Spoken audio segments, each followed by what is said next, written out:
자, 오늘은 화목하라라는 그런 제목을 가지고 하나님 말씀을 듣도록 하겠습니다. 자, 여러분, 우리 하나님의 말씀인 성경이 우리 기독교인에게 중요하죠. 중요한 이유는 당연히 구원을 주시는 하나님의 말씀이기 때문에 중요할 뿐만 아니라 이 말씀이 우리 삶 속에 기준이 되기 때문에 그렇습니다. 그렇죠? 자, 여러분, 영생을 소유하는 것도 중요하지만 만약에 우리가 이 세상을 살아가는데 기준이 없다라고 한다면 어떻게 되겠습니까? 우리의 선과 악이 상황과 환경에 따라 달라지는 것 아니겠습니까? 그렇죠? 어떨 때는 악이 되기도 하고 또 어떨 때는 선이 되기도 하고 누구에게는 선이 되고 누구에게는 악이 되어지 그런 일들이 생길 뿐만 아니라 여러분, 사람이 당연히 기준이 없다, 기준점이 없다라는 것은 방향과 목표가 없이 사람들이 살아가기 되어지는 겁니다. 각자 옳다라고 생각하는 것, 내가 좋은 대로 그냥 살아가게 되어지는 그런 일들이 발생을 하게 되어집니다.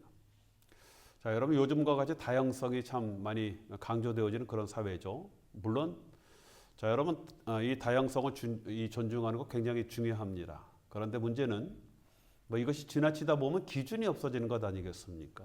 기준이 없어지다 보니까 또 때로는 여러 곳에서 무질서와 혼란이 생겨 일어나는 그런 일들이 이제 발생을 하고 있습니다. 자, 여러분, 하나님께서는 진리와 모든 것의 기준이 되어지는 하나님의 말씀을 우리에게 주셨죠. 그냥 주신 것이 아니라 문자적으로 주셨습니다. 그렇죠? 글로 딱 정확하게 이 변하지 않도록 우리에게 성경이라는 이제 책으로 주시지 않았습니까? 자, 여러분, 하나님께서 주신 말씀은 당연히 변하지 않는 거예요. 그렇죠? 주실 때도 변하지 않는 말씀으로 주셨고, 지금 저와 여러분들이 지금 우리가 성경을 읽지만 그 성경에 주신 하나님의 뜻과 그 말씀의 의미는 절대적으로 변하지 않는 것이다라는 겁니다. 그 말씀이 시대나 상황, 사람과 개인에 따라서 적용되어지고 변해지는 그런 말씀은 아니죠.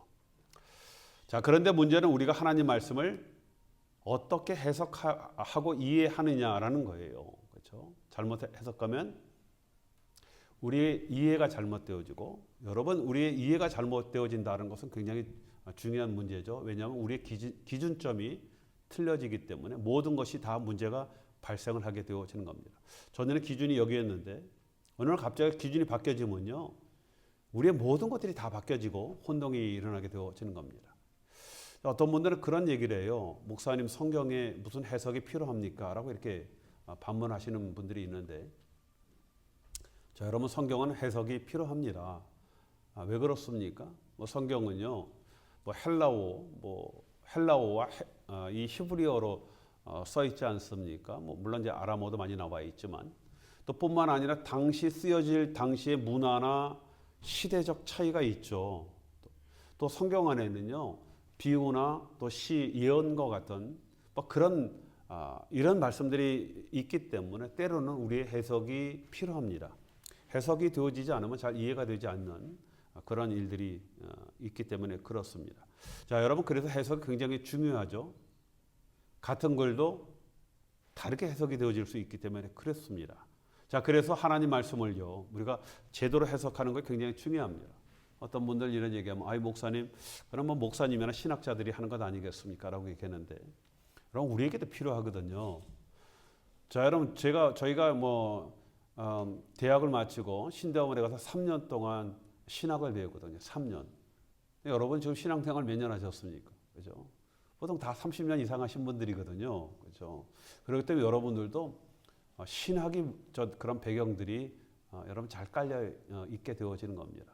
자, 여러분, 그래서 우리가 말씀을 제대로 해석하기 위해서는요, 우리의 신학적 배경이 굉장히 중요합니다. 내가 어떤 신학을 갖고 있느냐가 여러분 굉장히 중요하죠. 자, 여러분, 바른 신학적 배경 안에서 해석을 해야 되지, 그렇지 않으면 여러분 잘못하면요, 그냥 잘못 해석하는 정도가 아니라 이단이 나올 수도 있는 것 아니겠습니까?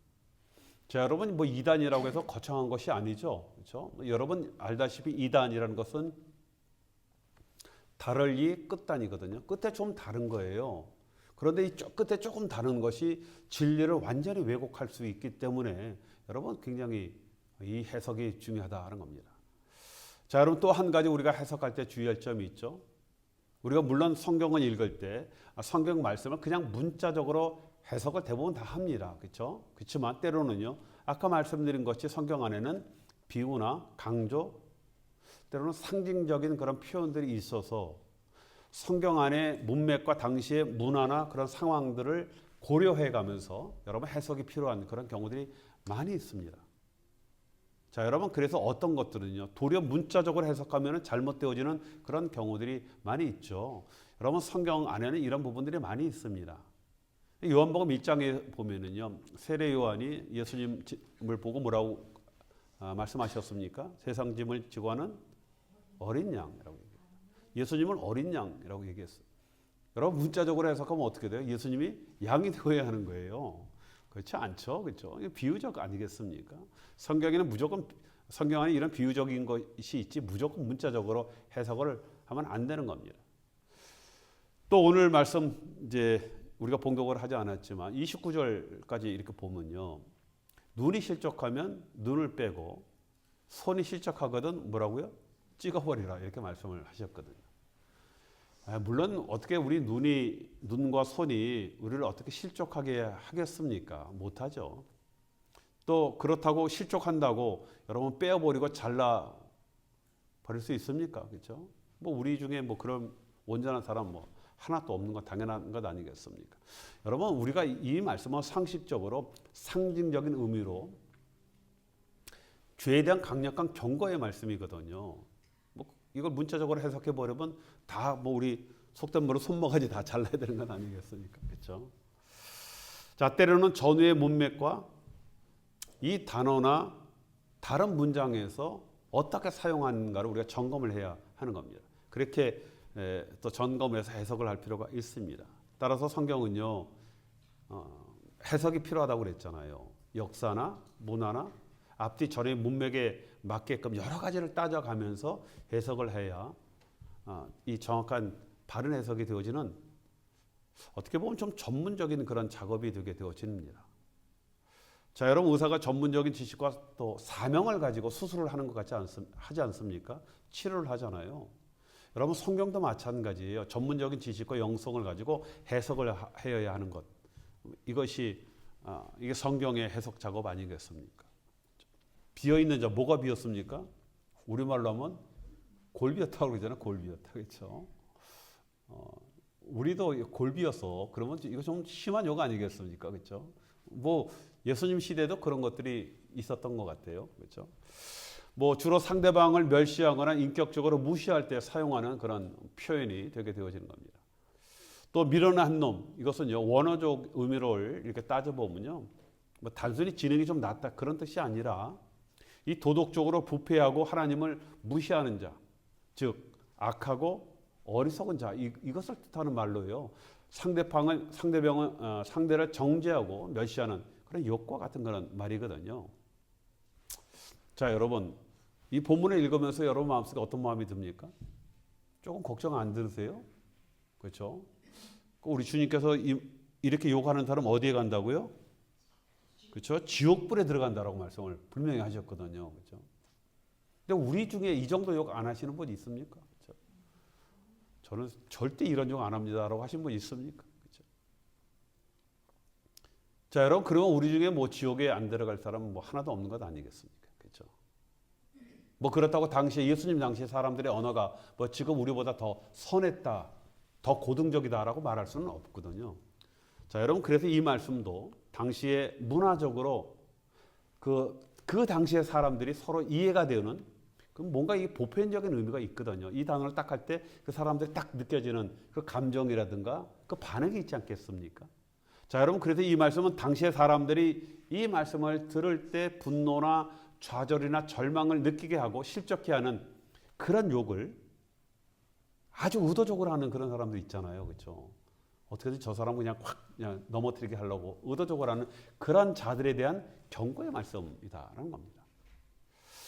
자, 여러분 마태복음 18장 6절에서도 예수님께서 같은 말을 하셨거든요. 자, 말씀이 이렇습니다. 누구든지 나를 믿는 이 작은 자 중 하나를 실족하게 하면 차라리 연자 맷돌이 그 목에 달려 깊은 바다에 빠뜨려지는 것이 나으니라. 굉장히 무서운 말씀이거든요. 여러분 실족해 하는 자 연자 맷돌을 목에 메고 물에 빠져 죽는 것이 낫다. 차라리 그게 더 낫다. 이 말씀을 하셨어요. 굉장히 당혹스러운 말씀입니다.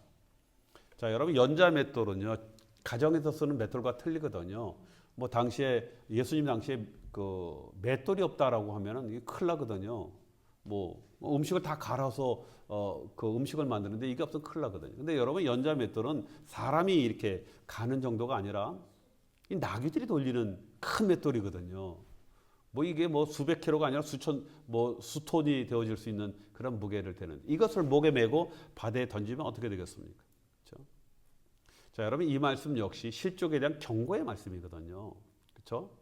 자, 그런데 문제는 이러한 자가 따로 있다는 것이 아니라 우리도 이러한 잘못을 할 때가 있다는 겁니다. 근데 자식이 부모에게 또 부모가 자식에게 또 성도가 성도에게 이 말을 통해서 실족해 하는 그런 일들이 여러분 있는 것 아니겠습니까?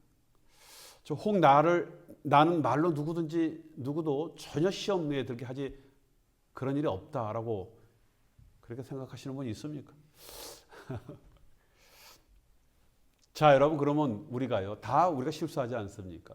연자 맷돌을 안 매려고 하면 어떻게 됩니까? 잘못하면 우리도 연자 맷돌 매야 되는 거거든요. 말을 조심해야 하는데 여러분 때로는 전혀 의도치 않았는데 나는 그런 의도가 아니었는데 상대방이 시험이 드는 그런 경우들이 있어요. 그것 때문에 실족 들어갖고 나 교회 안 나와. 나 정말 저 사람 안 볼 거야. 뭐 이런 일들이 생기지 않습니까? 그렇죠? 뭐 그런 일들이 우리 주변에 많이 있잖아요. 여러분 또 어떤 분들은 목사님 설교 중에 뭐 영어 단어를 좀 쓰셨나 봐요. 성도가 딱 와서 그 부인이 그냥 여러 날 그 남편을 억지로 해서 그날따라 딱 총으로 교회 앉혔는데 목사님이 영어 발음하는 게 좀 시원치 않았나 봐요. 그날. 저 영어 안 쓰잖아요. 자, 여러분 그렇다고 말 안 하고 살 수 없는 건 아니겠습니까? 어떻게 말 안 하고 살아요? 그렇다고 뭐 상대편이요 뭐 시험 들까 봐 너무 의식을 하면서 말을 하면 이게 말이 뭐 제대로 되겠습니까? 이게 말이 안 되는 거예요. 어떨 때 보면 여기 있는 목사도 신나면요 업되면은 말이 툭툭 튀어나오잖아요, 그렇죠? 여러분은 안 그런 것 같이 그렇게 쉬는데, 그렇죠? 다 그렇잖아요, 그렇죠? 그래서 예수님께서요 이 문제를 해결할 수 있는 그 방법을 23절부터 말씀을 하셨습니다.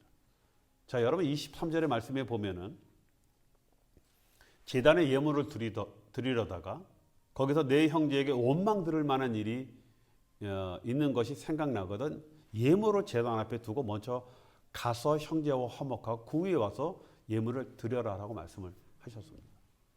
여러분 이 말씀하고 뭐 실족하고 무슨 연관성이 있습니까? 라고 우리가 의문을 들 수 있지만 우리 예수님께서 말씀하실 때 제단에 예물을 드리려다가 요 상황 설정을 그렇게 하시는 거예요. 왜 그렇게 하셨습니까? 여러분 유대인들에게 가장 중요한 일이 뭡니까? 예배예요. 제사가 가장 중요한 거예요. 그보다 더 중요한 일이 없어요.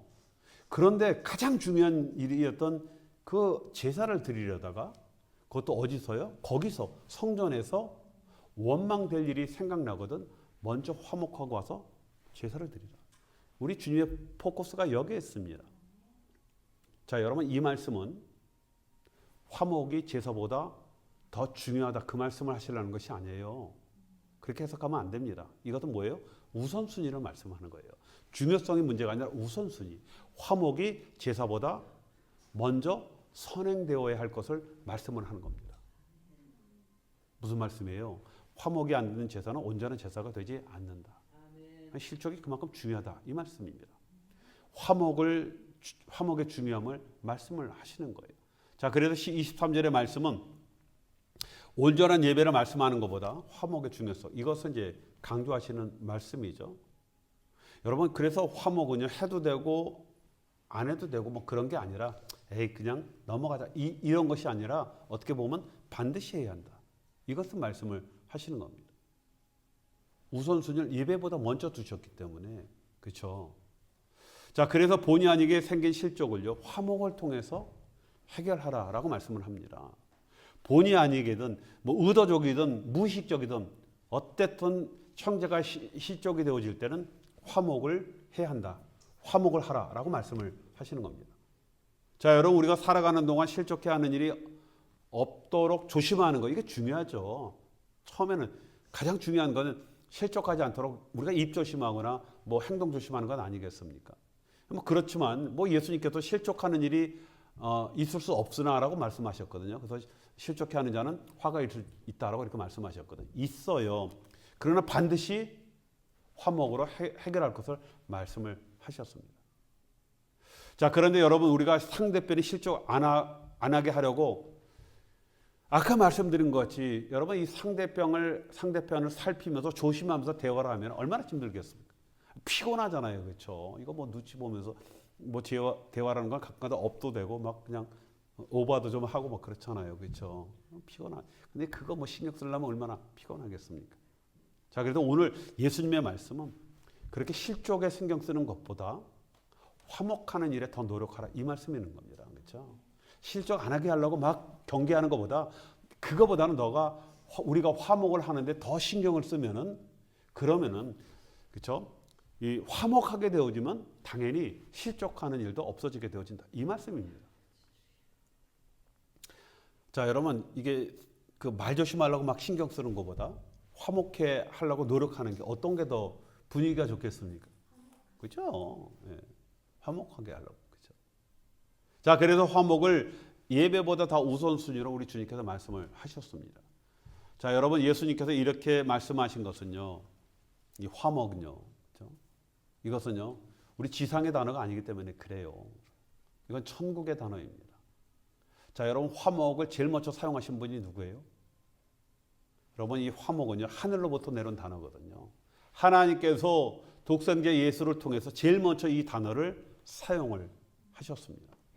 예수의 십자가를 통해서 하나님과 화목하심으로 우리가 서로 화목하게 될 수 있는 겁니다. 그렇죠? 무조건 우리 보러 화목하라라고 하신 것이 아니라 하나님께서 먼저 우리에게 화목을 하셨거든요. 화목을 보여주셨습니다.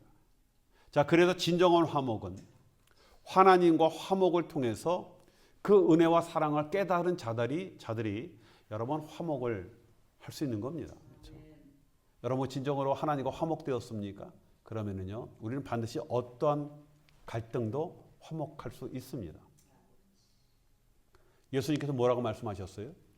원수를 사랑하라. 그렇죠? 그러니까 원수와 화목하라 그 말씀이잖아요. 그렇죠? 자, 여러분 이 말씀은 사람들이 이렇게 해석해요. 원수를 어떻게 사랑해? 그렇죠? 이 말씀은 그냥 끝까지 사랑하도록 노력하라라는 그런 말씀이야. 그렇게 얘기하거든요. 저는 이 말씀은 문자적으로 봐야 된다고 봐요. 원수까지도 사랑해라. 그렇죠? 그렇게 해야 됩니다. 왜요? 하나님의 화목을 깨달은 자는 원수까지도 사랑할 수 있다. 그 얘기입니다. 그렇죠? 왜냐하면 그 화목은 내 안에서 나오는 것이 아니라 하나님으로부터 우리가 받은 화목이기 때문에 그 화목을 통해서 원수까지 사랑할 수 있게 되어진다. 그 말씀이 있거든요. 그렇죠? 그래서 하나님과 화목된 자들은 당연히 원수까지 사랑하게 되어 있는 겁니다. 자, 그리고 25절에 보니까요. 고발하는 자와 함께 있을 때 빨리 문제를 해결하라 그 말씀을 하고 있지 않습니까? 이 비유적인 그런 말씀이에요. 만약 우리 때문에 그 마음의 상처가 생겨갖고 만약에 우리 형제들이 하나님 앞에 탄원하는 일이 있게 되어지면 어떻게 되겠습니까? 그렇죠? 아유, 하나님, 제가 이 암호가 아기 때문에 이게 도저히 마음에 실족이 돼갖고 제가 이거 도저히 교회 가서 신앙생활하는데 어렵습니다. 뭐 하나님 앞에 자꾸만 이렇게 기도하면 어떻게 되겠습니까? 그렇죠? 자, 그렇게 하기 전에 그 문제를 해결하라 그 말씀 아니겠습니까? 혹시 상처가 있는 것 때문에 그것 때문에 하나님 앞에 탄원하기 전에 얼른 해결을 하라 그 말씀입니다. 그리고 홀이라도 남김없이 다 갚아야 목에서 나오게 되어진 이 말씀을 하셨거든요. 자, 여러분 홀이라는 이 화폐의 단위죠. 가장 작은 단위거든요. 뭐 지금으로 말하면 미국에서 우리 1센트를 갚아야 1센트까지 갚아야 한다. 그 말씀 아니겠습니까? 저는 그렇게 봅니다. 이것은요, 우리가 최대한으로 노력을 하라라는 그런 말씀입니다. 자, 여러분, 예수님은 화목의 문제는 완전히 해결할 수 없을지라도 내가 할 수 있는 최선의 노력을 해야 할 것을 이제 말씀을 하시는 겁니다. 자, 여러분, 이것이 화목이 이렇게 쉽지 않은 그런 일이죠. 왜 그렇습니까? 이게 쌍방의 문제라서 그래요. 나는 정말 전심으로 용서하고 화목하고 다시 뭐 이 관계가 회복되어지길 원하는데 이건 뭐 나만 문제가 아니라 상대편이 그렇게 해줘야 되는 것 아니겠습니까? 자, 여러분, 그렇다고 우리가 또 이렇게 생각할 수 있거든요. 내가 최대한으로 노력했으니까 뭐 됐어라고 스스로 마음을 놓을 또 그런 문제가 아니거든요. 그렇죠? 또 내가 해결됐다고 해결되는 것이 아닐 수 있기 때문에 그렇습니다. 나는 해결됐는데 상대편이 그 마음속 계속 상처가 있어서 그것 때문에 마음에 가시가 생긴다. 이거 큰 문제 아니겠습니까? 자, 여러분, 이러한 문제는 참으로 어려운 문제예요. 자, 여러분, 그래서 가장 좋은 방법은 뭐 당연한 얘기 아니겠습니까? 이러한 일들이 발생하지 않도록 조심하는 것. 이게 굉장히 중요한 예방책이 되게 되어지는 겁니다. 그렇죠? 자, 그러기 위해서 자, 여러분, 우리가 어떻게 해야 할까? 자, 여러분, 골로새서 4장 2절의 말씀에 보면 사도 바울이 이런 말씀을 합니다. 깨어 있으라라고 이 말씀을 합니다. 깨어 있으라. 뭐 사도 바울만 말씀하신 것이 아니라 이 깨어 있어야 할 것에 대해서는 뭐 베드로도 많이 말씀하지 않았습니까? 뭐 성경의 여러 곳에 깨어 있을 것을 말씀을 하셨습니다. 우리가 깨어 있을 때 마귀가 틈타지 못한다는 겁니다. 여러분, 왜 깨어 있습니까? 마귀가 들어오니까. 마귀가 틈을 타니까. 마귀가 우리를 공격을 해서 우리를 사용해서 우리의 형제들을 실족하게 만드니까. 그래서 깨어 있으라라고 말씀을 하고 있습니다. 여러분, 깨어 있어야 할 이유가 여기에 있거든요. 자, 여러분, 마귀는 그냥 어느 사람들을 이게 실족하게 할 수가 없어요. 그렇죠? 아니, 어떻게 마귀가 뭐 우리를 뭐 실족하게 하겠습니까? 다 우리를 통해서 마귀가 사람들을 실족하고 공격하는 것 아니겠습니까? 자, 여러분, 그래서 깨어 있다라는 것은요, 우리가 영적에 민감한 말씀을 하는 겁니다. 여러분, 깨어 있으면요, 상대방에게 상처되는 것을 하지도 않지만 여러분, 상처가 되어질 때 이걸 깨닫게 되어지는 겁니다. 아, 저분이 나의 이 실수로 인해서 마음에 상처가 왔다라고 바로 깨닫게 되어지는 거예요. 그러니까 이분이 하나님 앞에 송사하기 전에 바로 이 문제가 해결이 되게 되어지는 겁니다. 그렇죠? 자, 그래서 우리가 바로 화해할 수 있는 일이 있게 되어지는 거거든요. 그렇죠? 자, 그래서 여러분, 우리가 깨어 있을 것을 이 말씀을 하셨고, 또 고린도전서 8장 13절에 보면요, 식물로 형제를 실족케 하면 사도 바울이 한 말씀이죠. 고기도 먹지 않겠다라고 이렇게 말씀을 하셨습니다. 사도 바울은 본인 자신에게는 전혀 문제가 되지 않는 그런 일이었거든요. 고기 먹는 거, 뭐 이게 우상에 바쳤니 안 바쳤니, 그걸 뭐 꼭 따져갖고 물어야 되나? 그렇죠? 내가 꺼름직하지 않으면 나는 먹는데 문제가 없는데라고 하는데, 그런데 다른 사람들이 아니 어떻게 저게 우상에게 바쳐진 음식인지 아닌지 고기인지 아닌지도 확인 안 해보고 먹을 수 있을까? 그것 때문에 만약에 시험이 들고 실족하게 되어진다? 그러면은 사도 바울은 이것저것 따질 필요 없이 내가 고기 안 먹겠다. 그 얘기입니다. 그렇죠? 자, 여러분, 자신에게는 문제가 없지만 상대방에게 시험이 되어지면 자신의 행동을 자제하겠다라는 것이 바울의 이론 아니겠습니까? 그렇죠?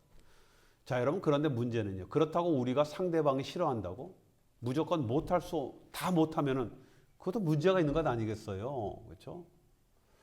뭐 상대방이 좀 싫다라고 해서 내가 못하면 이것도 큰 문제가 되어지는 겁니다. 그래서 사도 바울은 그러한 문제에 대해서 기준을 우리에게 말씀을 하고 있습니다. 자, 그 기준이 뭐냐면 첫째는 하나님 앞에 영광이 되어질 것. 첫 번째 기준이고, 두 번째는 이게 내 양심에 가책이 없는가. 이게 기준이 되어지고, 세 번째 이것이 형제에게 덕이 되어지는가. 이게 기준으로 삼는 거예요. 이 세 가지를 따져봐서 또 이거에 걸리고 또 사람들이 이걸 때문에 시적을 하게 되어진다라고 하면 사도 바울은 안 하겠다. 그렇죠? 형제의 덕이 되지 않으니까 난 고기 안 먹겠다. 뭐 이런 논리 아니겠습니까? 자, 여러분, 그래서 고린도전서 8장 9절 말씀에 보면은 그런즉 너희의 자유함이 약한 자들에게 거치는 것이 되지 않도록 조심하라라고 말씀을 하셨거든요. 그렇죠? 나는 괜찮아. 나는 거침없어. 뭐 그렇다고 내 행동을 통해서 만약에 다른 사람들에게 이게 믿음이 좀 연약한 자들에게 시험이 되지 않도록 조심하라라고 성경은 우리에게 말씀을 하고 있거든요. 사도 바울이 나는 자유하지만 연약한 자에게 시험이 되어지기 때문에 나 고기 안 먹겠다. 그 좋아하는 고기 안 먹겠다. 이 말씀 한 것 아니겠습니까? 자, 여러분 이것이 하나님의 사람인 저와 여러분들이 해야 할 그런 덕목이거든요. 여러분 아무리 선한 말, 옳은 말이라도 우리는 생명을 위해서 때로는 절제하고 또 이 지혜가 필요합니다. 맞는 말이거든요. 그렇지만 그 말을 지금 우리가 한다고 해서 상대편이 그걸로 인해서 좋게 받아들이냐, 도리어 그것이 시험이 되느냐, 이거를 우리가 따져봐야 되는 것 아니겠습니까? 전혀 생각지 않게 때론 잘못하면은 실적 정도가 아니라 생명을 잃게 하는 그런 경우가 생기기 때문에 그렇습니다. 여러분 우리가 하고 싶은 말 다 하며 살면 얼마나 좋겠어요. 그렇죠? 여기 있는 목사가 여러분들에게 하고 싶은 말 다 하면 얼마나 좋겠습니까? 근데 다 한다고 좋은 게 아니거든요.